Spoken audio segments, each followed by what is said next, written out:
네네네. 과목별 설명회? 그러니까 뭐 입시 설명회 말고. 학원들마다 하는 시기가 있어서 하는 것 같은데. 아 그래요? 네. 네, 저희도 계속 보는데 딱히 설명회 하는 학원이 없어서 아 그래요? 이게 너무 빠른가. 너무 늦으신 거 아니에요? 12월에 하는 거. 아니, 그러니까 학교 배정이 되면 12월에 하는 근데 되기 거. 전에 그냥 전체적으로 아니요 요즘 조금씩 해요. 그렇죠. 네, 그래서 저도 몇 개 학원들 보고서는 가보고 싶다는 생각을 하고 있습니다. 그러니까 저도 지난주까지 대치동 설명회는 다 끝났거든요. 그러니까 보통 학교 발표 나면 그 다음 주 다음 날부터 설명회가 촘촘히 깔려요. 그래서 뭐 국어니 수학이니 영어니 이렇게 되는데 여기는 아직 문화가 정착이 안 돼서 그런가? 그건 또 그건 아닌 것 같아요. 몇 군데는 있대요. 그렇죠. 하는 데는 하고 안 하는 데는 안 하고 그런 것 같아요. 그런 것 같습니다.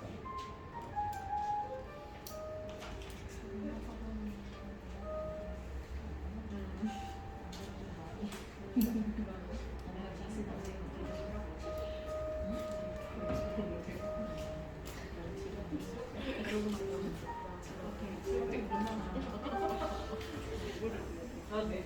문제.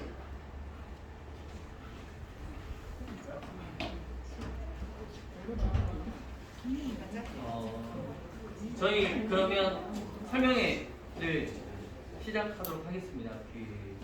일단은 설명회 시작하기 전에 인사 말씀 먼저 드리고 그 다음에 설명회를 진행하는 걸로 하겠습니다.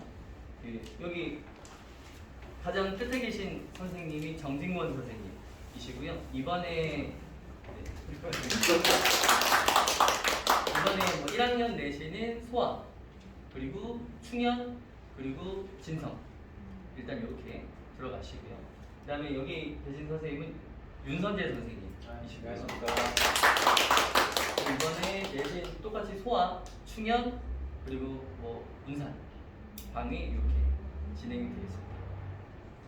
그리고 저는 하면서 말씀드릴게요. 이따 뵙겠습니다.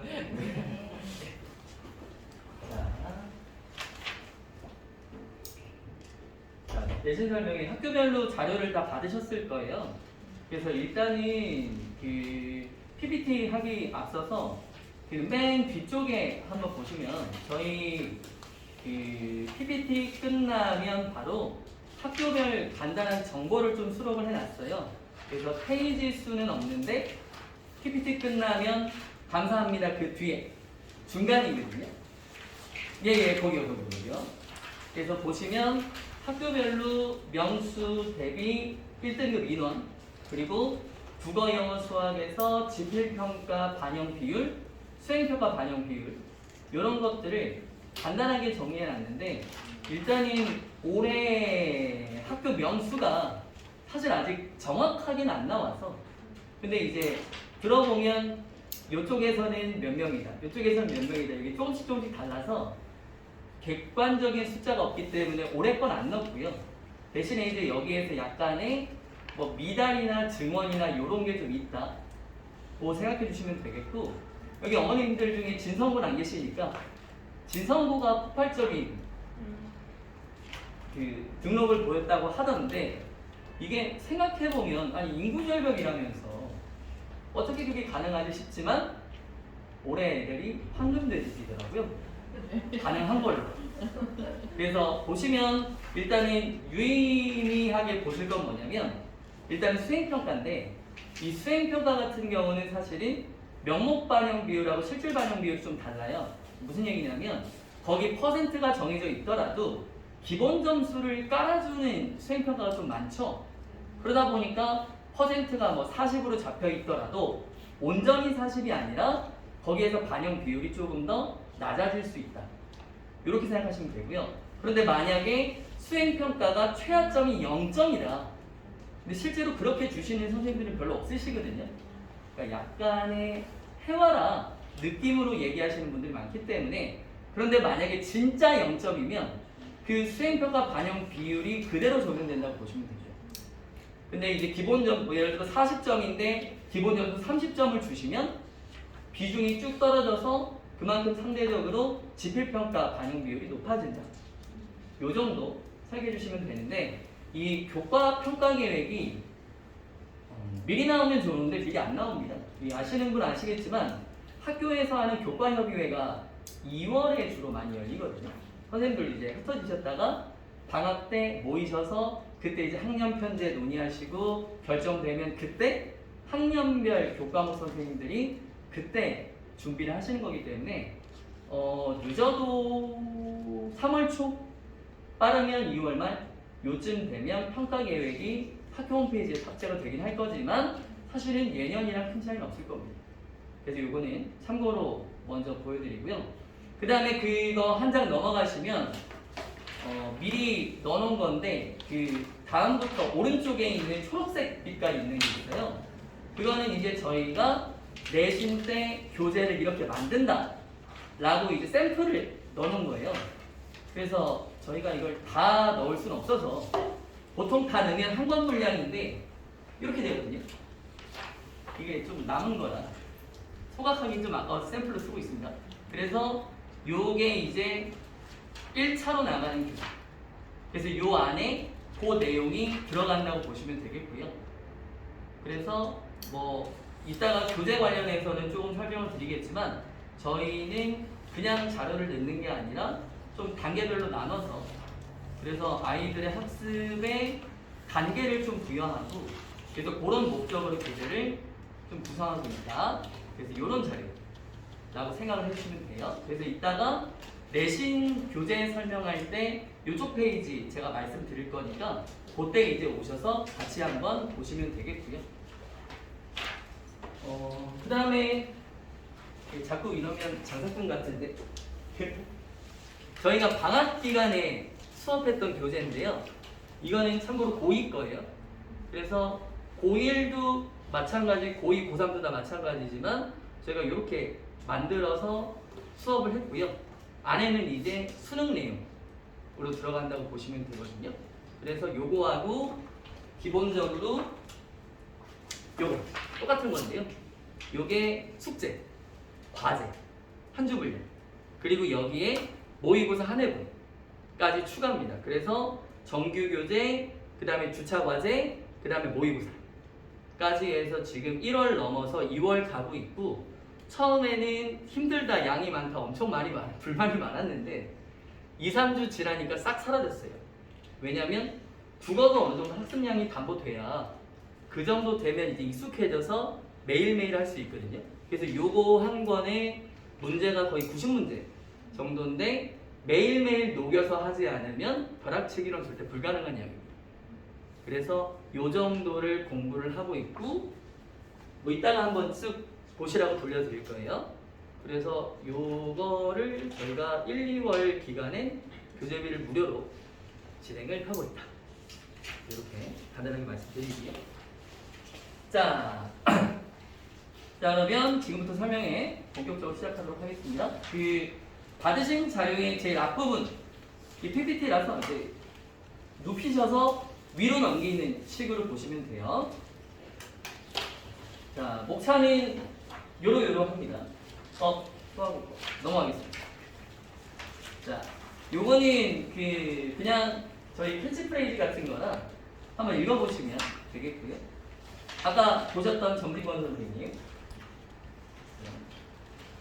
그리고 윤선재 선생님 계시고, 그 다음에 정윤.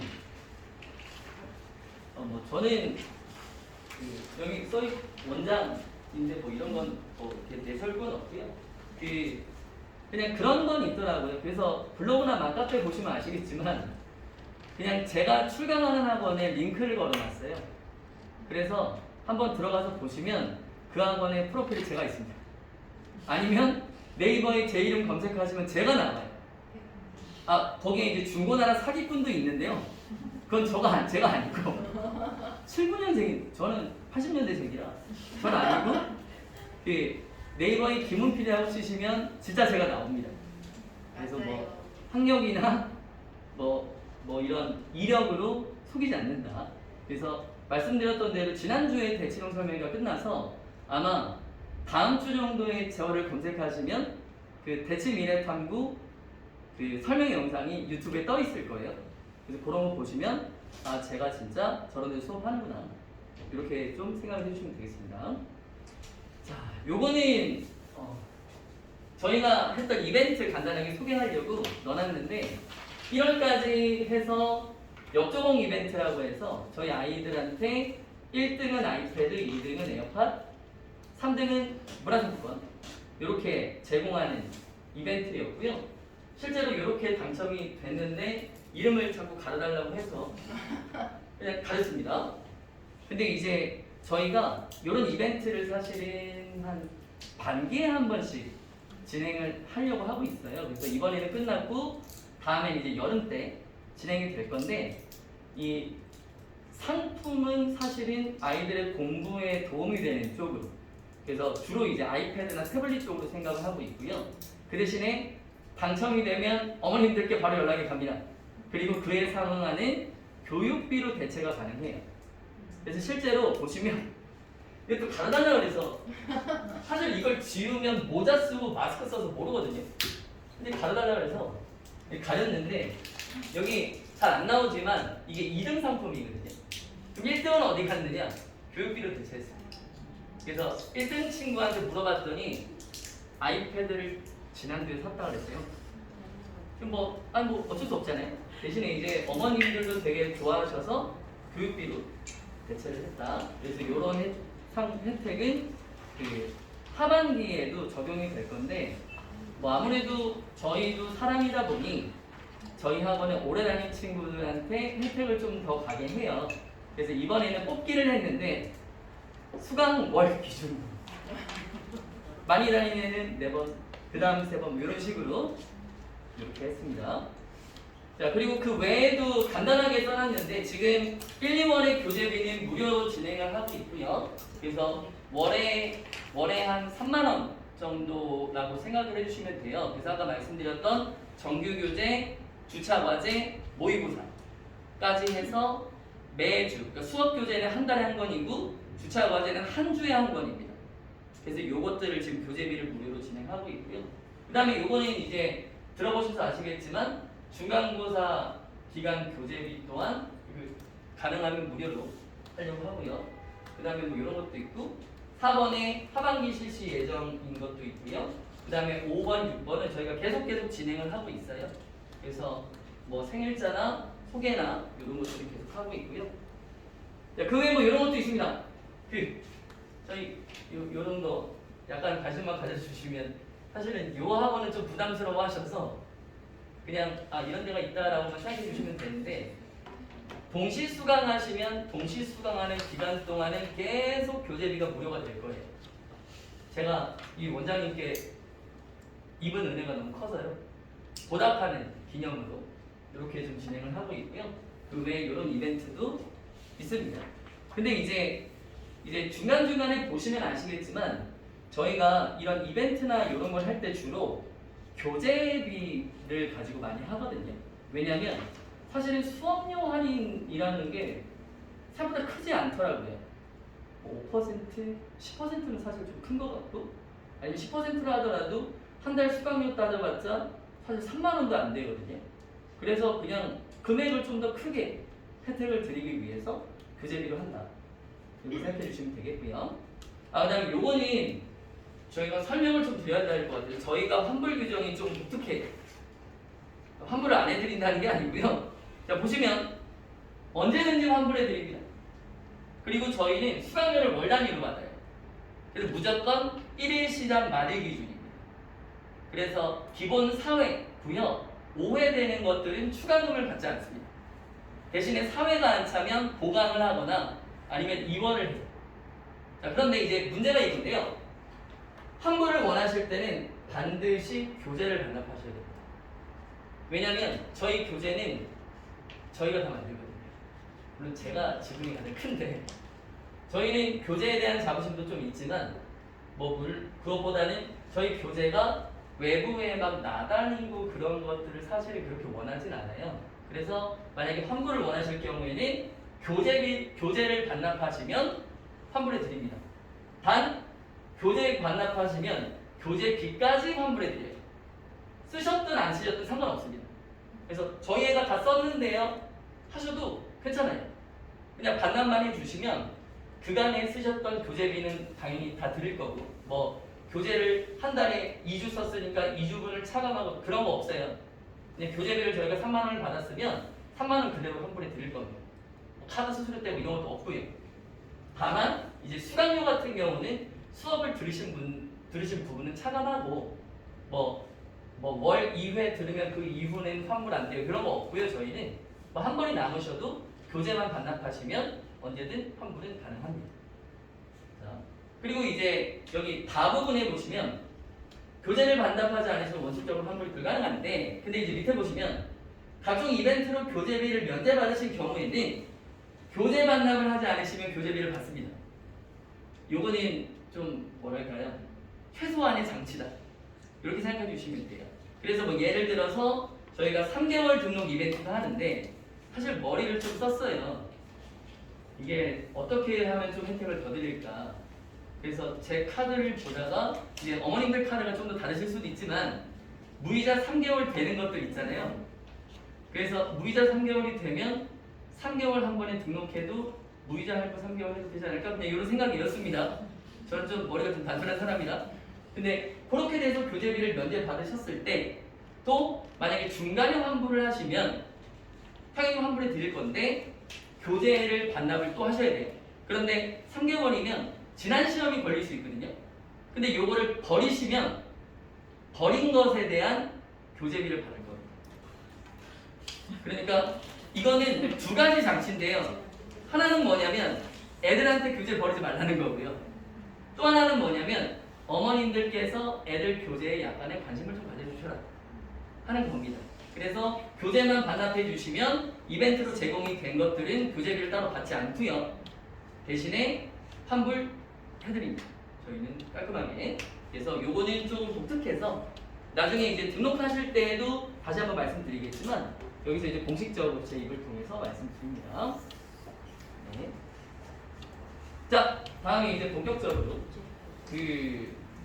앞서서 들어보신 분들도 계셨을 거라 저희가 좀 앞부분을 간단하게 설명할 건데 내신을 준비하다 보면 꼭 그런 문제가 생겨요. 뭐냐면 이제 뒤에 나오겠지만 저희 애들이 국어를 영어 수학보다 늦게 준비하는 애들이 태반이거든요. 그러면 역으로 생각해야 되는 건데 영어 수학은 일찍부터 준비했기 때문에 자연스럽게 영어 수학의 틀이 형성이 될 거예요. 공식도 외우게 될 거고 왜 저희 애들 하듯이 문제 막 몇백 개씩 풀다 보면 그 공식이 자연스럽게 외워질 건데 국어는 딴 것보다 늦게 했기 때문에 이것들을 자연스럽게 만들어질 때까지 기다릴 시간이 없습니다. 당장 올해부터 경기도도 모의고사 4회 보고요. 물론 이제 3월 모의고사 별거 아니야 라고 생각할 수도 있지만 생각보다 그렇진 않고요. 근데 이게 약간의 변수가 될 수 있는 게 3월 모의고사가 중간고사에 반영이 될까인데 그건 이제 나중에 상황을 보면 되겠고 중요한 건 이런 겁니다. 강제로 저희 아이들의 머릿속에 국어라는 걸 심어줘야 그래야지 영수가 내는 퍼포먼스를 따라갈 수 있는 가능성이 생기는 거죠. 그런데 그렇지 않고 영수하는 대로 그냥 둬요. 조금씩 하게 만들어요. 그러면 점수 안 나옵니다. 그래서 이제 고민을 하는 게 이런 거죠. 그러면 국어의 틀이라는 건 어떻게 애들한테 만들어낼 수 있을까? 틀이라는 게 있다면 공부를 좀 더 효율적으로 할 수 있지 않을까? 내신도 마찬가지입니다. 자, 그래서 이런 틀이 있으면 중학교 3학년 때까지는 없었겠지만 고등학교 1학년 때 이런 것들을 만들어 놓으면 고2, 고3 때도 수월하게 공부를 할 수 있겠다 싶은 겁니다. 자, 넘어가 보죠. 자, 국어의 틀이라는 건 단순합니다. 이제 만들어 놓은 거 또 쓰는 건데 중학교 때 작품별로 표현하는 것들을 고등학교 때는 그 작품보다 상위 단계인 일반적인 개념으로 표현을 해요. 그래서 사랑하는 사람과 이별했다는 것을 미리 부재하는 걸로 표현합니다. 그러면 이별 상황은 부재하는 것의 하위 영역이거든요. 이게 국어의 틀이라고 생각하시면 돼요. 상위 영역을 잡아주고 그 안에다가 하위 영역을 채울 수 있게 만들어주는 거예요. 그래서 이런 것들을 실제로 수업 시간에 다루고 어떻게 바뀌는지 보여줘야 저희 애들이 그때 움직이기 시작합니다. 저희 애들은 되게 시각적인 자극에 민감한 세대거든요. 핸드폰 보는 것도 그렇고요. 컴퓨터, 노트북, 태블릿 하는 것도 마찬가지입니다. 그래서 이런 것들을 직접 보여주면서 하면 움직이는데 말로만 하면 뭐 결론은 그거잖아요. 잘하는 애들은 잘하고 못하는 애들은 못해요. 근데 잘하는 애들은 더 잘해야 되고 못하는 애들도 잘해야 되려면 이런 것들을 만드는 게 가장 우선적인 작업이 돼야 됩니다. 그래서 저희는 언제나 생각합니다. 일단은 애들부터거든요. 그 학교 기출이 어땠든 그 전에 시험이 어땠던 그런 건 나중 문제고 저희 애들이 국어를 어떻게 대하는지 사실은 요것부터 돼야 되거든요. 그래서 저희 애들이 얘기하는 보통 이런 겁니다. 국어는 한글이라 읽을 수 있으니까 다른 과목부터 해야지. 영어는 모르면 해석이 안 되잖아. 영어 해야지. 수학은 일단 어려워. 수학이 더 어려운지 사실 이해는 잘 안 돼. 뭐 어쨌든 그래서 다른 과목부터 한다고 하고요. 또는 중학교 때 어느 정도 점수 나왔으니까 그대로 하면 점수 나오지 않을까?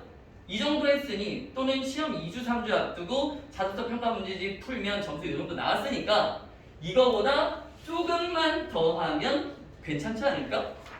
근데 그렇게 되면 이 세 가지가 합쳐지는 순간 영수에 밀리고 국어는 뒷전으로 가고 학교 활동도 해야 되고 그 다음에 친구들이랑 놀기도 해야 돼요. 그러면 국어는 벼락치기 갑니다. 근데 이 벼락치기의 경험이 중학교 때 경험이에요. 그럼 결국엔 여기로 수렴되겠죠? 그러면 결과는 사실은 불보듯 뻔합니다. 이럴 때 최악의 경우는 점수가 나오는 경우. 빨리 정신을 차릴 수 없습니다. 됐잖아. 뭐가 문제야? 사실은 어머님들도 하실 말이 없으실 거예요. 야, 너 공부 안 해? 했는데 뭐래? 일단 그렇네. 저희 입장에서도 너 그렇게 하면 안 돼. 저 90점인데? 그러냐? 그럼 너 다음 시험은 안 돼. 그럼 이거 저주잖아요. 그래서 차라리 그러니까 이런 건 이제 저희끼리 얘기지만 안 나올 거면 처음에 안 나오는 게 나아요. 그래서 자기가 그걸 뼈저리게 깨닫고 이렇게 하면 안 되는구나가 있어야 저희 애들은 또 그때 움직이고 얘기하는 거 잘 안 듣죠. 그렇죠? 자, 다음 부분 한번 보시면 자, 또 이런 것도 있습니다. 수학은 딱 떨어지는데 문학은 딱 안 떨어져요. 맨날 해석이 다르고 이 말은 이 말이고 저 말은 저 말이에요. 그러면 이제 보통 어른들이나 어머님께서 하시는 말씀이 그런 겁니다. 우리 아이가 공감 능력이 떨어져요. 시험에 공감을 하진 않죠. 우리 아이가 이과형 아이라 책을 많이 안 읽어서 문학이 좀 떨어져요. 그런데 그거 아세요? 이과 애들이 국어 더 잘합니다. 또 이런 것도 있죠. 국어 문법은 너무 어려워요. 예외도 너무 많고요. 영어는 60% 이상이 예외잖아요. 국어는 예외가 몇 개 없습니다. 근데 저희 애들이 국어 문법을 어려워해요. 왜냐하면 영어랑 똑같이 돼요. 영어 문법은 자연스럽게 익혀온 것들이 많죠. 중학교 때부터. 국어 문법은 1학년 때부터 세뇌하듯이 가요. 그러니까 학습량도 부담이지만 저희 국어 문법은 전체 틀을 잡아놓으면 되게 편한데 전체 틀 잡는 것 자체가 처음엔 어려우니까 이거 가지고 어렵다고 합니다. 사실 저희 아이들은 갖가지 이유를 들어서 표현하지만 사실 표현 방법은 딱 하나예요. 어려워. 또는 이해 안 돼요. 또는 애매해요. 그렇죠? 저희는 뭐 그런 걸 분석해서 원인을 찾는 사람이니까. 자, 이런 거 가장 큰 문제 세 번째입니다. 문제 많이 풀어보면 공부가 자동적으로 되지 않을까요? 최악입니다. 그런 애들이 있거든요. 저도 마찬가지. 저도 이제 대치동이든 여기든 내신을 진행하다 보면 문제 더 주세요 하는 애들 꽤 있어요. 근데 그런 애들 중에 대부분은 문제를 많이 풀어서 좋은 점수를 받은 경험이 있는 애들이거든요. 근데 이러면 문제가 뭐냐면 시중 문제에서 다루지 않은 영역의 문제가 나오면 대응력이 없습니다. 또는 문제를 풀면서 공부한다고 하는데 그러면 문제에서 언급되지 않은 내용은 본인이 할 수 없다는 뜻입니다. 이런 식의 습관을 이제 저게 영상에 올라갈 거라 이런 얘기하면 좀 그렇지만 중학교 때부터 문제를 많이 푸는 데 익숙한 친구들이 대부분 이런데 이런 습관도 고쳐줘야 돼요. 이런 친구들이 본문 외우지 않고요. 원리 파악하지 않고 이따가 공부해야지 하면 문제부터 찾는 애들인데 근데 중요한 건 그러면 그 문제를 풀었을 때 가능하려면 수학 영어랑 동일한 시간을 투자해야 돼요. 근데 저희는 불가능하잖아요. 그러니까 문제를 많이 풀어서 스스로 내재화할 수 있는 시간까지 기다릴 수 있는 여유가 없습니다. 그러니까 이렇게 뒀을 때 수학 영어와 같은 결과를 바란다? 이건 아니죠. 인풋이 같아야 아웃풋이 같은데 절대적으로 국어의 인풋이 부족한 상황에서 아웃풋을 최소한 동일하게 만들려면 이런 것들은 다 배제돼야 됩니다. 자, 그래서 저희가 고민을 하는 게 이런 거죠. 그래서 여기가 이제 내신 5단계 프로그램이라고 사실 거창하게 만들었는데 원래 이런 거 낼 때 이름이 있어야 되니까요. 근데 별건 아닙니다. 첫 번째로 수업 교재를 통해서 수업을 하죠. 이건 너무나 당연합니다. 그래서 이 수업 교재를 통해서 전체적인 틀을 만들어주는 거예요. 물론 이제 내신 수업이라고 하면 구절구절 풀이를 다 하지만 그걸 하기 전에 전체적인 틀을 분명히 잡아주고 들어가는 거하고 밑도 끝도 없이 구절풀이 하는 거하고는 다르거든요. 그래서 요걸 가지고 이제 전체적인 방향을 잡는다. 그래서 요게 이제 아까 말씀드렸던 그 PPT 끝난 부분에 교재 제일 앞에 있는 초록색 부분이라고 생각하시면 돼요. 그리고 이제 두 번째로 이제 복습형 OX 문제를 저희가 꼭 풀리는데 이거는 뭐냐면 틀 잡은 다음에 세부 내용을 파악하는 거예요. 세부 내용. 그 다음에 세 번째로 그 적용한 것을 객관식 문제를 통해서 확인하고요. 그 다음에 네 번째 5단 문제 다시 풀기는 저희가 그 프로그램을 도입해 놓은 게 있는데 학생들이 숙제를 OMR 카드를 체크해서 내면 채점이 자동으로 됩니다. 그리고 5단 문제만 별도로 빼내요. 그래서 요 학생별로 틀린 것들을 추출해서 다시 풀게 하고요.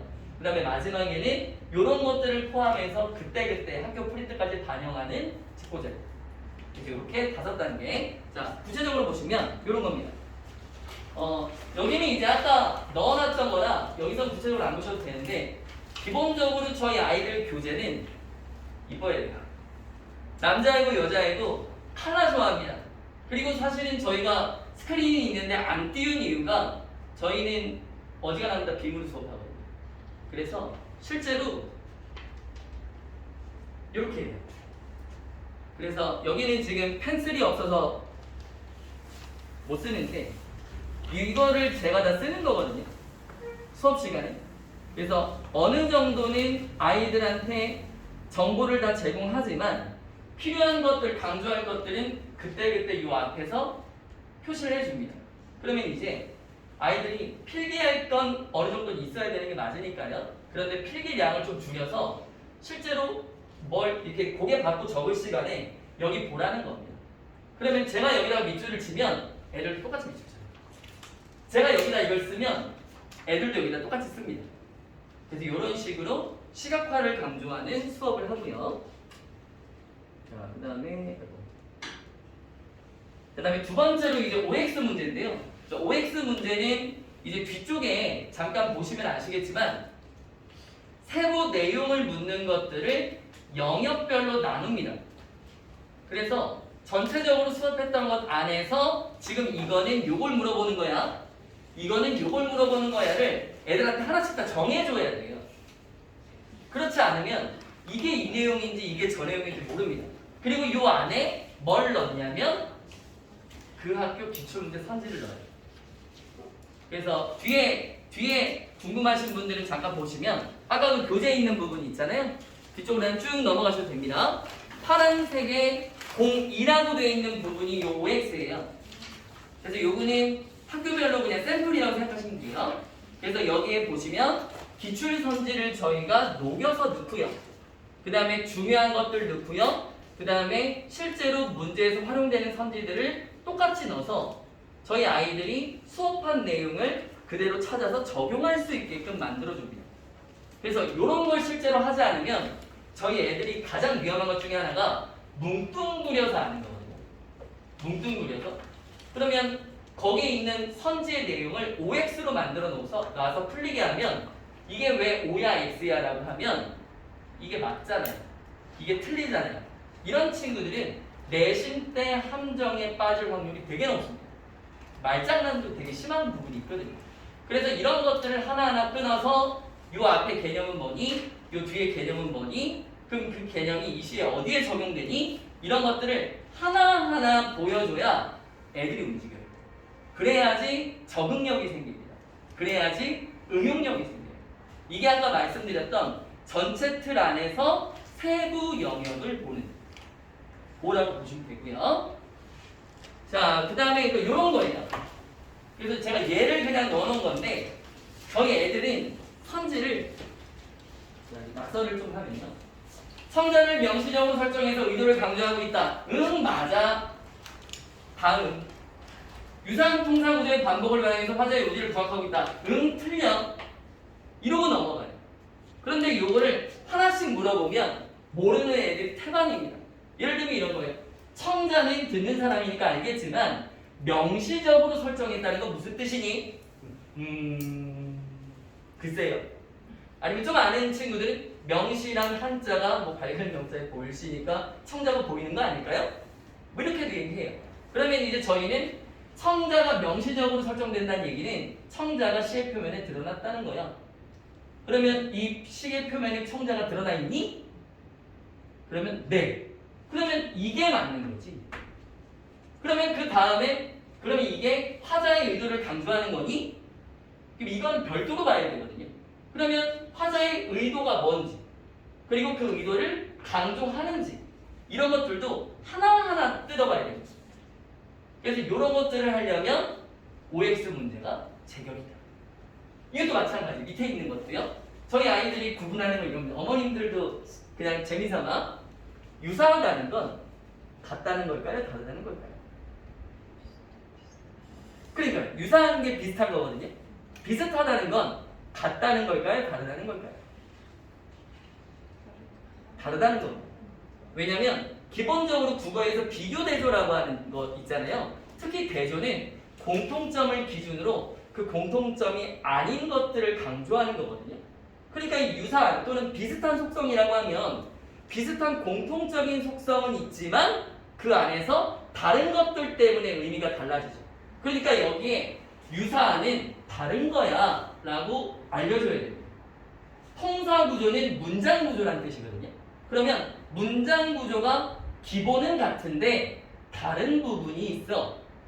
이게 유사한 통사구조예요. 이런 것들을 하나하나 뜯어서 설명해주고 그 다음에 이게 이 시에 어디에 적용되는지도 직접 보여줘야 됩니다. 그래서 사실 빈달고 아주 많다. 아이패드 제가 이거 3개 있거든요. 그냥 이게 저는 기계 욕심이 좀 있어서 그런 건데 요걸로 이제 연동해서 수업하는 거고요. 그래서 이런 식으로 직접 끊어서 보여줘도 안 따라해요. 제발 이렇게 하지 않으면 해도 할 때만 네. 그래서 다음에 숙제 오고 딱 보면 저희 애들이 들어하는 거 있거든요. 아니면 그러면 물어봐야 됩니다. 이게 왜 4번이니? 그러니까요. 전체 내용을 봤을 때 4번이에요. 그럼 모르는 거예요. 이게 왜 4번이니라고 했을 때 선지에다 이렇게 딱 끊어놔서 이거는 있는데요. 이게 없어요. 이러면 되는 거거든요.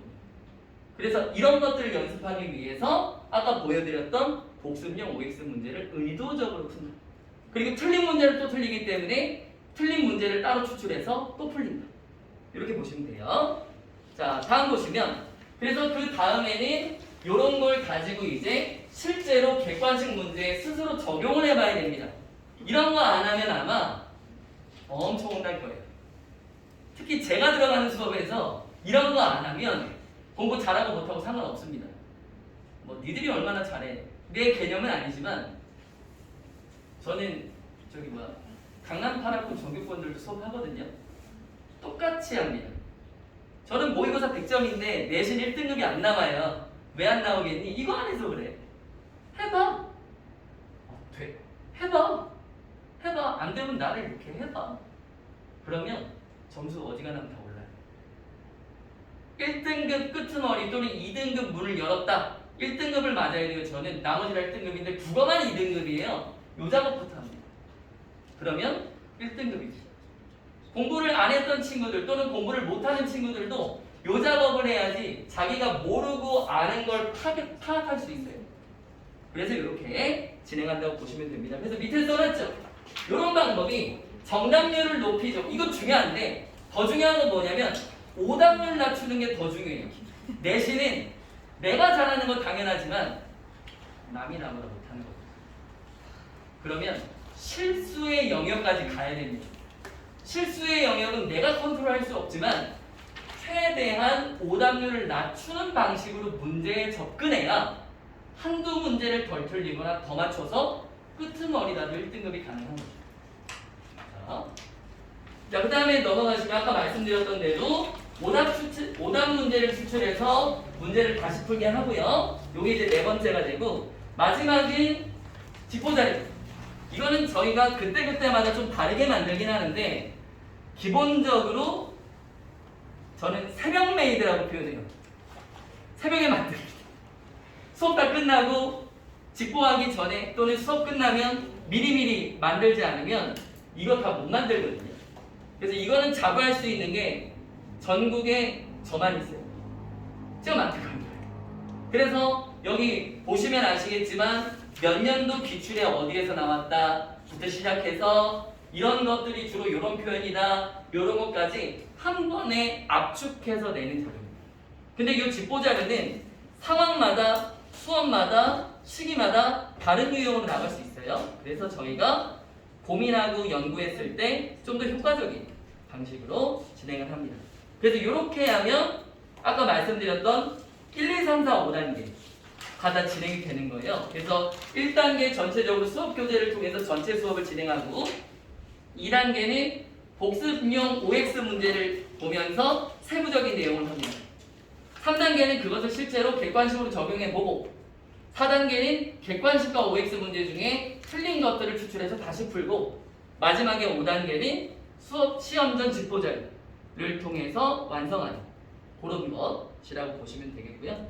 자, 그 외에도 저희는 이런 것도 있습니다. 이게 가장 중요한데요. 숙제 2번 안 해오면 퇴원입니다. 근데 그런 건 있어요. 숙제를 안 해오면 수업에 못 들어옵니다. 숙제를 하고 들어오게끔 만들어요. 근데 그 숙제하는 시간이 길진 않습니다. 일단 1시간만 줘요. 1시간만 밖에서 숙제를 하라고 하고 그 다음에 들어와서 수업을 시킵니다. 왔는데 수업을 안 하는 거 좀 미안하잖아요. 대신에 그게 2번 이상 되면 퇴원입니다. 이거 하면요 애들 퇴원하지 뭐 그럴 일 거의 없고요. 기를 쓰고 해봐요. 벼락치기를 해도 좋습니다. 처음엔 자기가 벼락치기 하면 힘들다는 거 알 거거든요. 저희가 숙제는 문제를 많이 주진 않지만 한 번 벼락치기로는 소화 못하는 양을 줘요. 벼락치기에서 고생해보면 아 이거 아닌 것 같아. 이거 나 미리 좀 해야겠어. 근데 조금 미리 했더니 그래도 힘들어. 그러면 조금 더 미리. 저희 숙제는 언제나 한 주 분량이에요. 많이 할 필요도 없어요. 하루에 1시간 반만 투자하면 되는데 그거 미루고 전날 밤에 당일날 아침에 숙제를 끝내면 또 있고 그러면 사실은 저희 입장에서도 그 친구만 잡고 할 수는 없거든요. 그래서 이렇게 됐다. 이거 진짜입니다, 우리. 그래서 한 번 안 해오면 바로 연락이 갈 거예요. 지금 숙제하고 있습니다. 숙제 안 해왔어요. 그리고 나머지는 영상으로 대체하세요. 한 번도 안 해오면 어머님 2번째입니다. 이렇게 될 겁니다. 그래서 이런 제도가 있다. 자, 뭐 그 외에도 이따가 끝나고 둘러보시겠지만 저희가 카페테리아라고 부르는 거지 진짜 카페는 아닙니다. 물론 커피도 있고요. 애들 간식도 있고요. 그리고 앉아서 있을 책상도 의자도 있는데 공부하는 공간이에요. 참고로 학생이 능력이 된다면 본인이 재본도 할 수 있습니다. 저희가 막진 않아요. 그 다음에 이제 독서실이라고 명칭해놨는데 저쪽에 입구 쪽에 보시면 조그맣게 이렇게 칸막이 쳐놓고 하긴 하거든요. 그래서 실제로 이것들을 활용하는 친구들도 꽤나 많습니다. 그래서 뭐 다른 학원 갈 때 아니면 중간에 시간 뜰 때 뭐 좋으면 본인이 스터디 카페 가서 해도 되지만 굳이 그 돈 쓸 필요 없으면 저희 학원에 와서 하시면 돼요. 그리고 저는 원장이긴 하지만 이제 대치랑 노량진 재종반하고 요거 3개를 나가거든요. 그래서 제가 없을 때는 제 강의실 써도 됩니다. 제 강의실에 고가의 장비가 좀 많아서 그렇긴 하지만 제 강의실 써도 언제든지 공부 다 할 수 있다. 그 말씀드리고요. 자, 다음에 저희 자료는 뭐 이런 게 있는데요. 저희가 가맹에서 쓰는 건데 하한철산에 저희밖에 없습니다. 딴 사람이 쓰면 저작권 위반이에요. 신고해 주시면 보상금은 모르겠는데요. 제가 여기 대표님한테 특명을 좀 받은 게 있어서 그래서 저희가 유일하게 갖고 있다. 그래서 저희 요거 주차 교재가 여기에서 나온 거 쓰는 거거든요. 저희가 편집해서 요거. 그래서 안 보신 분들은 한 번씩 보셔도 좋겠습니다. 요게 이제 내신에도 이거 보죠. 내신에도 적용이 되는 거라서. 그리고 요거는 저희 교재. 저희 방학 때 했던 교재인데 기본적으로 교재는 저희가 다 만들어서 하고요. 선생님들도 만들시고 저도 만듭니다. 그래서 저희는 아까 말씀드렸던 대로 새벽 메인 새벽에 그래서 이제 나가면서 보시면 저기 구석에 있는 데가 제 강의실인데 그냥 보시면 아 저기 원장이 있는 데구나 아실 거예요. 왜냐면 모니터가 2대가 있고요. 그래서 교재를 만들기 위한 작업을 하는 공간이자 수업을 하는 곳이라고 생각하시면 됩니다. 그래서 한번 쓱 보시면 됩니다. 일단 중간고사 그 1학기 중간고사가 어떻게 나왔는지 먼저 말씀을 드리기 전에 일단 얘네 진성고 같은 경우에는요 시험이나 그 수업 과정이 되게 특이해요. 다른 학교들 같은 경우에는 국어 과목을 가지고 1학기, 2학기 나눠서 국어 교과서를 4분의 1씩 시험을 냈는데 진성고는 안 그래요. 국어라는 그 교과서 자체를 1학기에 통으로 끝내요. 그리고 2학기에는 독서 과목을 나가는데 일반적으로 독서는 다른 학교 같은 경우는 2학년 2학기나 3학년 1학기에 들어가는 과목들이거든요. 근데 제가 이렇게 수업을 하면서 아이들이 되게 힘들어했어요. 왜냐하면 3학년, 중학교 3학년 수준에서 얘네들이 범위가 너무나 많아요. 너무나 많은데 이 보시면 중간고사 때 현대시, 현대시가 3편에 들어갔었고요. 그 다음에 가실이라는 건 고전시가 고려가요. 고려시대 때 작품까지 들어가고 얘네가 힘들었어요. 돌다리라는 거랑 엄마의 말뚝, 최첩전 이 작품이 3개 다 소설이에요. 그러니까 소설이니까 길잖아요. 그래서 수능에 들어가는 것보다 한 3배 정도 긴 지문들 내용 분석을 해야 되는 거였고 거기다가 현대수필에 그 다음에 문법이 2단원까지 들어갔었어요.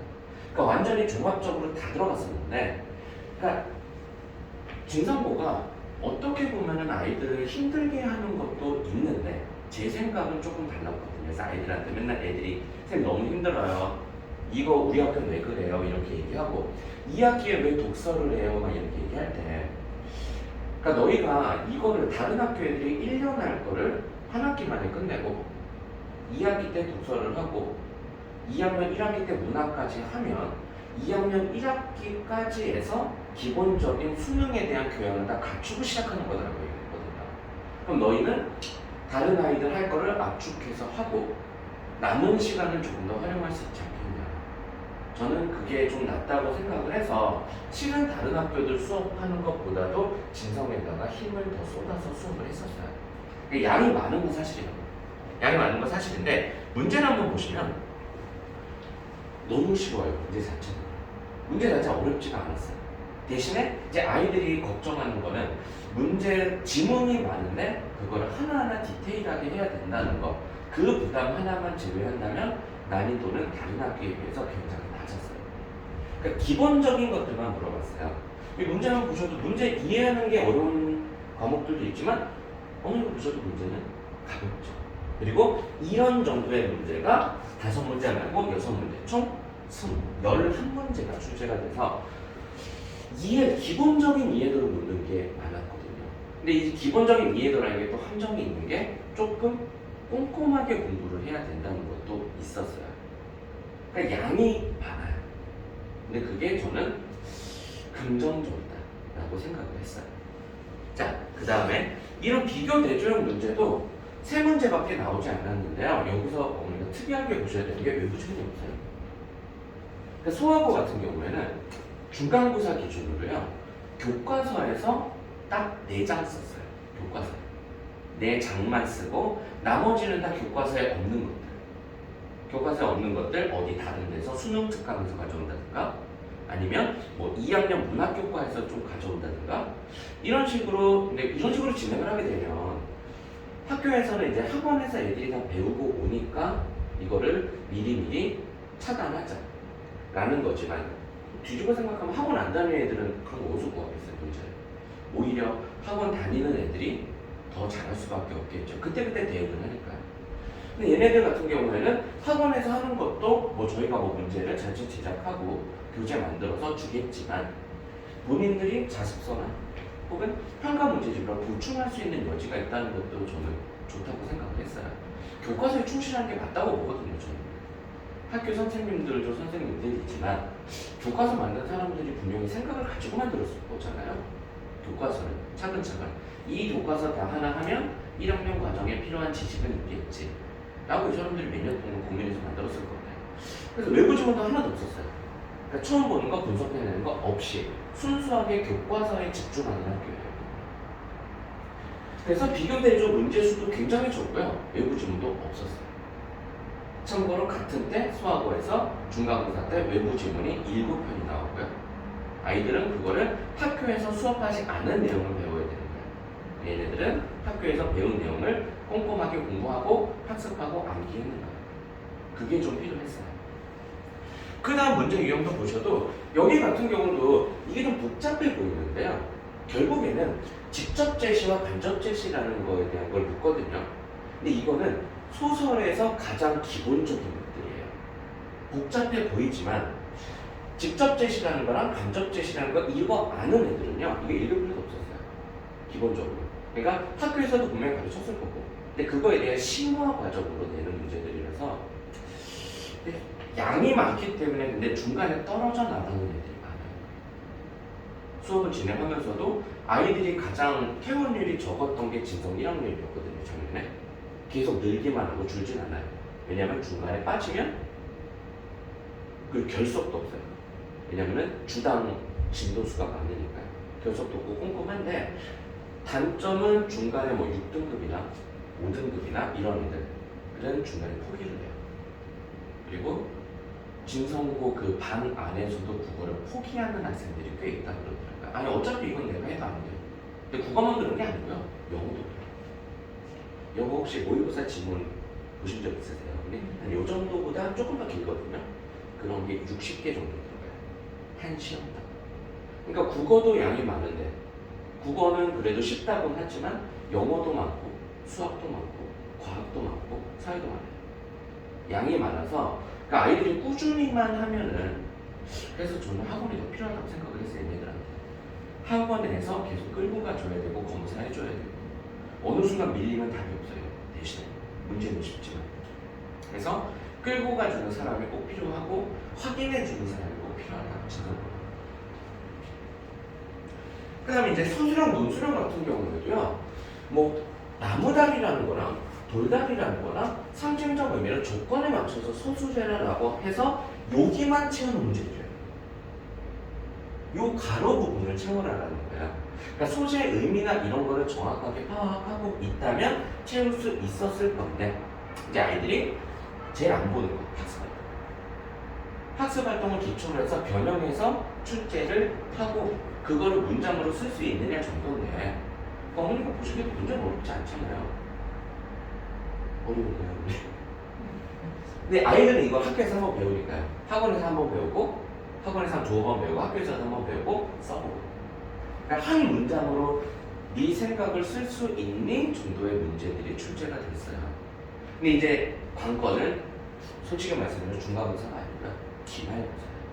중간고사까지는 조금 가볍게 냈어요. 정말 가볍게 냈는데 기말고사에 가장 어려운 것들이 기말고사에 다 몰려있어요. 그러니까 학습량으로 따지자면 중간고사, 아까 시험 범위 많았잖아요.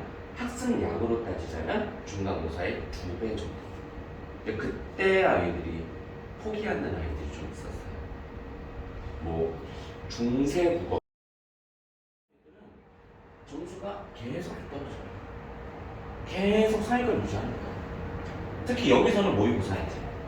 풀어본 애들은 가볍죠. 그래서 1, 2, 3등급하고 4등급하고 갭이 커요. 평균은 항상 50점대. 그리고 1, 2등급은 항상 90점대 초중반에서 끊겨요. 1, 2등급들이 다. 그러니까 갭이 큰 거예요. 그러니까 꼼꼼히 공부를 해본 애들은 그러니까 시간을 많이 들여야 되는 건 사실이잖아요. 양이 많으면 시간을 들이는 건 어쩔 수 없는 거고. 그러니까 양이 적으면 뭐 다른 학교 얘기 별로 안 좋아하신다고 했지만 다른 학교에서 양이 적으면 당연히 문제가 디테일하게 나올 거고 양이 많으면 디테일하게 낼 수는 없어요. 그렇기 때문에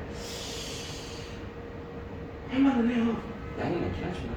그렇죠. 저도 그렇게 네. 생각하는데, 네네. 그러니까 아이가 수업 시간에도 계속 이제 고등학교가 다 배정이 됐잖아요. 네, 그렇죠. 이제 하는데 선생님들, 그러니까 뭐 여기 학원은 선생님께서 어떻게 말씀하실지 모르겠지만 선생님부터 처음에 진성은 양이 많습니다 이렇게 네. 하다 보니 그러니까 여기도 듣고 저기도 듣다 보니 네. 아이는 그런 거예요. 그래서 한 번한테 여쭤봤다고 하더라고요. 선생님 양이 많은 건 안다. 근데 문제는 그게 뭐가 중요하냐. 그렇죠. 그러니까 아이는 어떻게 보면 저랑 똑같은 왜냐면 제가 그렇게 가르쳤으니까. 네. 그러니까 아이가 그런 거예요.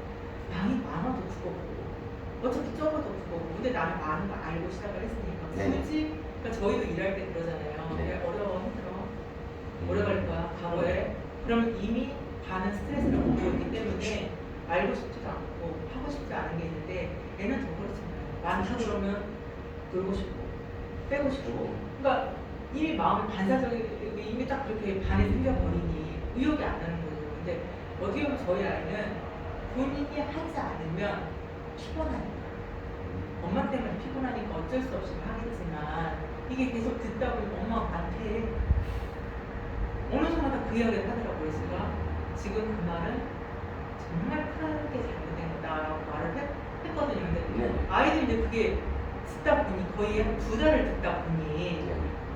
그렇게 되더라고요. 근데 저는 솔직히 수업 시간에 선생님들이 그 말만 안 해주셔도 아이들이 조금이라도 좀 거부감이 덜할 것 같아요. 그러니까 원해서 오는 아이들도 있을 것이고 네. 또 공부를 좋아하는 아이들도 있겠지만 그러지 않은 아이들이 운이 그렇죠.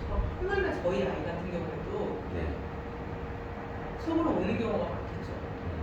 표현하지 않겠지만 하고 싶지 않지만 본인이 정말 힘드니까 하겠죠. 근데 그 아이한테 조금이라도 그래도 벌어주려면 당연하다라고 그냥 원래 해야 되니까 해야 되는 거라고 그냥 인식을 시켜버리면 그나마 덜하지 않을까라고 되게 생각을 하거든요. 근데 저는 그러니까 어떻게 보면 국어 학원을 결정하기가 저희 아이가 못하니까 선생님 결정하기가 가장 어렵습니다. 왜냐면 저희 아이가 잘했으면 그 어디를 가도 저희 아이를 상관없었을 거예요. 그렇죠?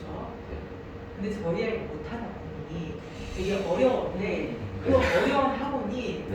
하필이면 모든 국어 학원들이 성난이가 진형은 어렵습니다라고 전제를 깔아버리니 제 입장에서도 네.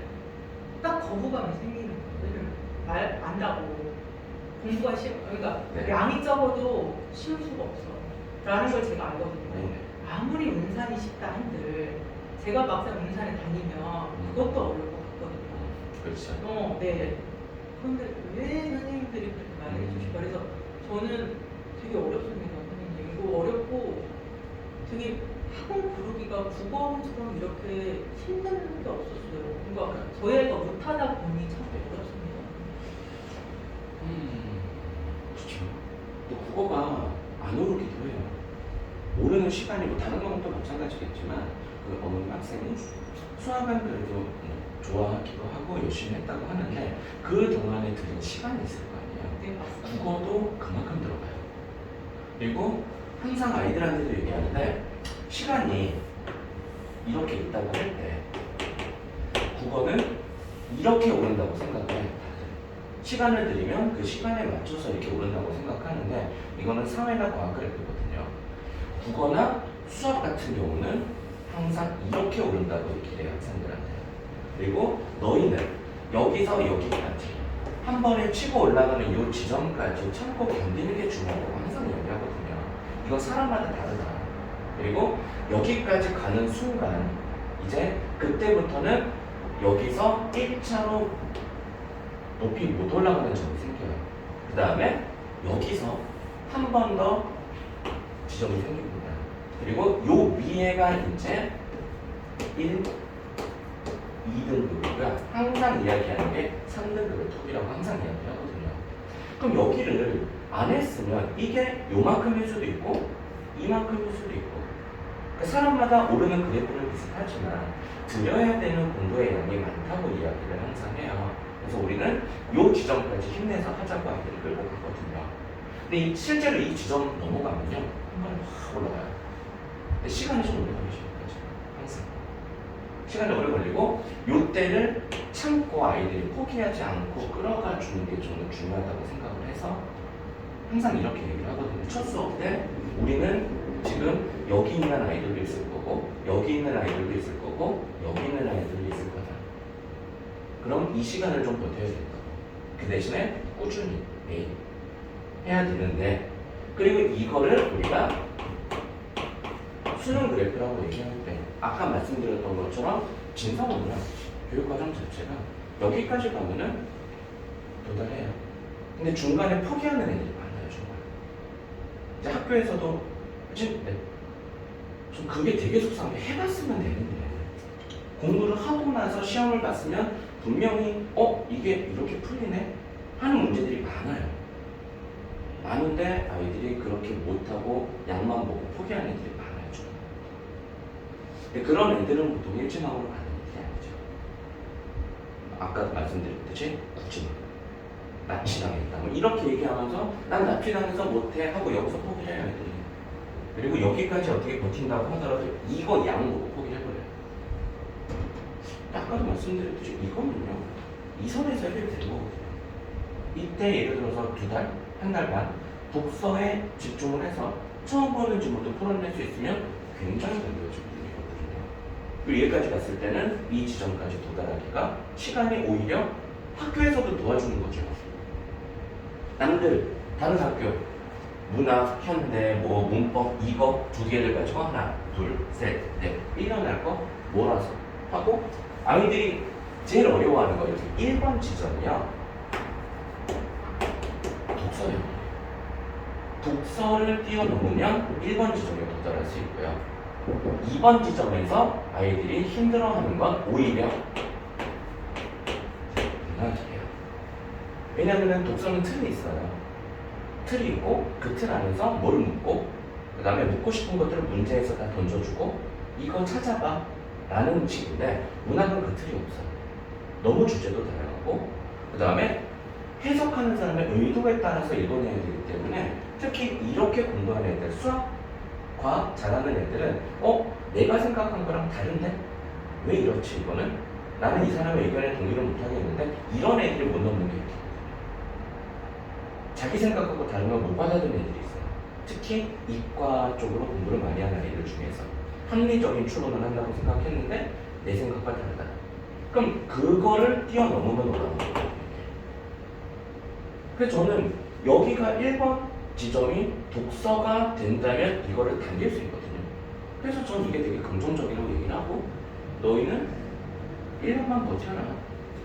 하기 싫어도 많아도 버티면 너희는 이거를 당길 수 있다고 항상 얘기를 하거든요. 다른 학교 애들은 이거 여기까지 오는 거야.